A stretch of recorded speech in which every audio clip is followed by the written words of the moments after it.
ঢাকাই সিনেমার একসময় জনপ্রিয় মুখ নাহিদা আশরাফ আন্না মঙ্গলবার 29 এপ্রিল এই অভিনেত্রীর জন্মদিন। প্রায় অর্ধশত চলচ্চিত্রে অভিনয় করা এই গ্ল্যামার কন্যা এখন রূপালী পর্দা থেকে অনেক দূরে।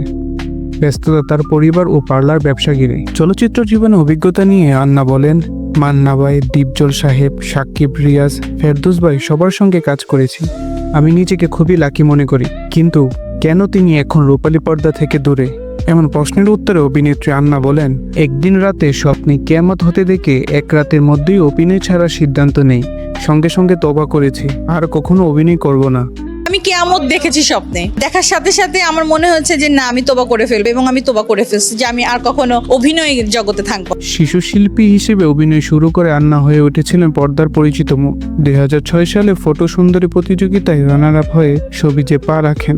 2009 সালে মায়ের হাতে বেহেশতের চাবি সিনেমার মাধ্যমে নায়িকা নিজেকে বড় পর্দায় অভিষেক করেন। কিন্তু বর্তমানে তিনি এখন ব্যস্ত পার্লার ব্যবসা নিয়ে। অভিনেত্রীর ভাষ্যমতে তিনি এখন পার্লার ব্যবসা ঘিরে এখন সবকিছু করতে চাচ্ছেন।